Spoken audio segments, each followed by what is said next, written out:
Class 12th, Subject Physics, 6th chapter, Superposition of Waves. Superposition of waves.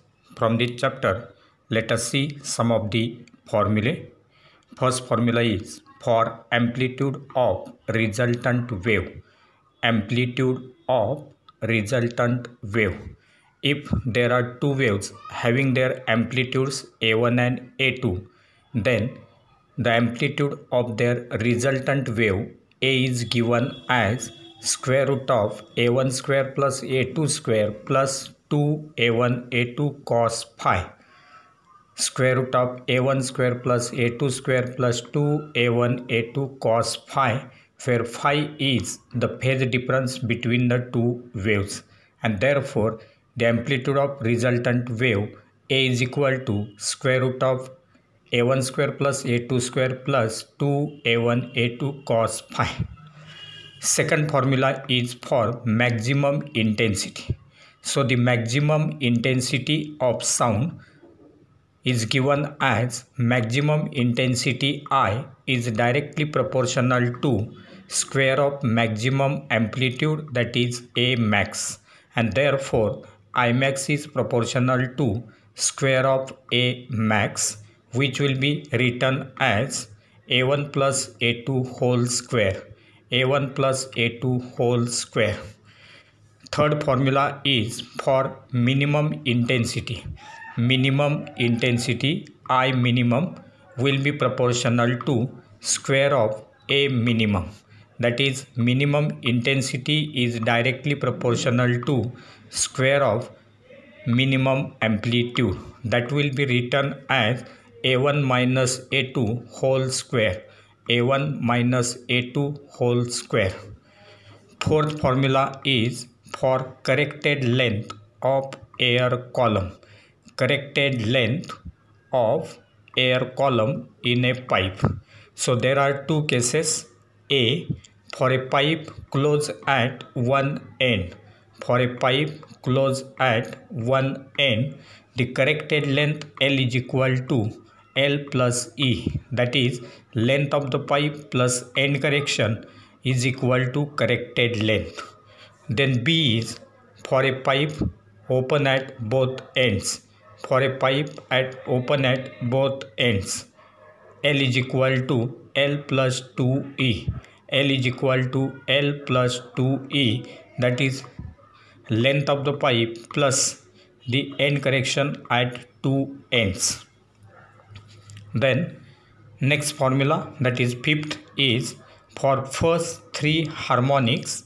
For first three harmonics of air column in a pipe.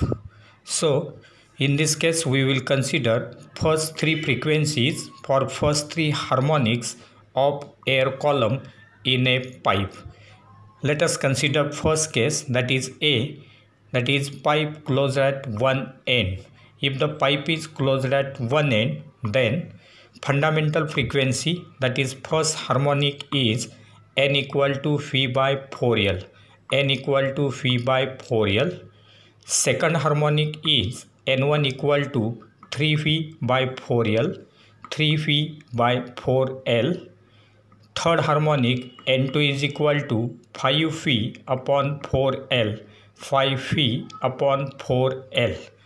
On the other hand, for second, that is B, pipe open at both ends. Pipe open at both ends.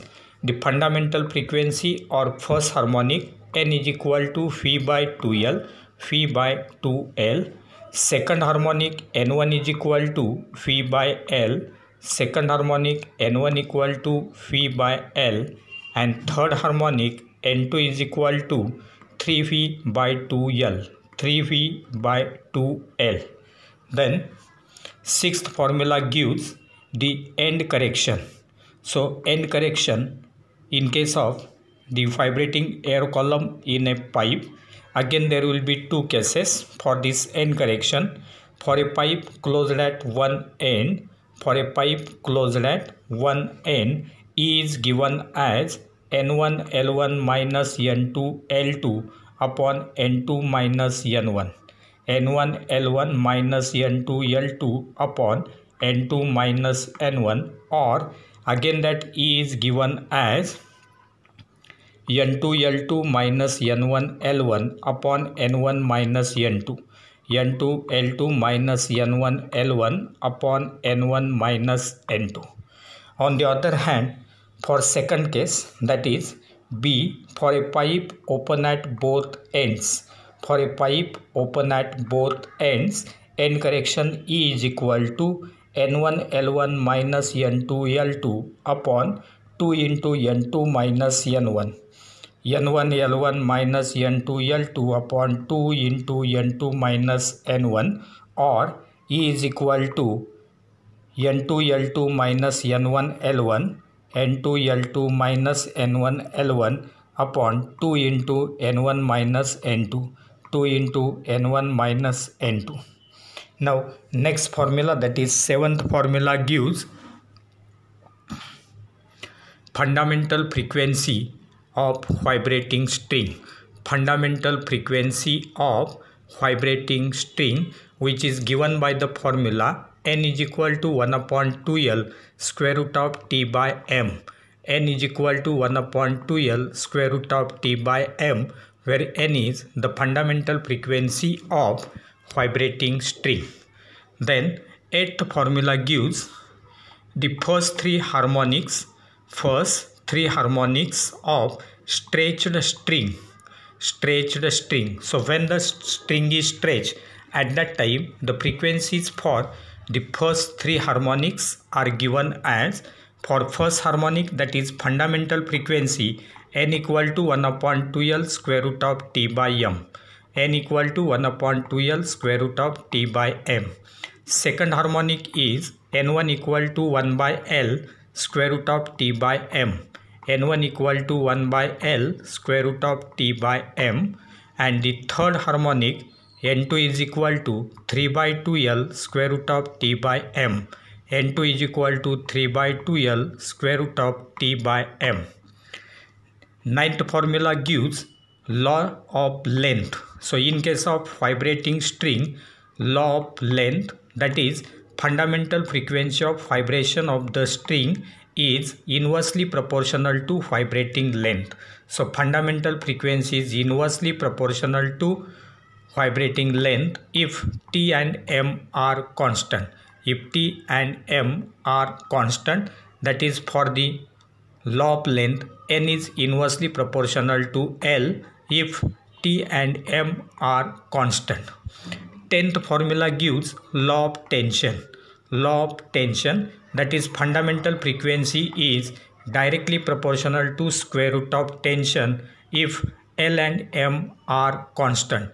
If L and M are constant, and therefore for this law of tension, N is directly proportional to root T if L and M are constant.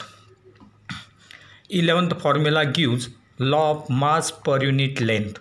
Law of mass per unit length, that is fundamental frequency is inversely proportional to square root of mass per unit length if L and T are constant. If L and T are constant, that is for law of mass per unit length, N is inversely proportional to square root of M if L and T are constant.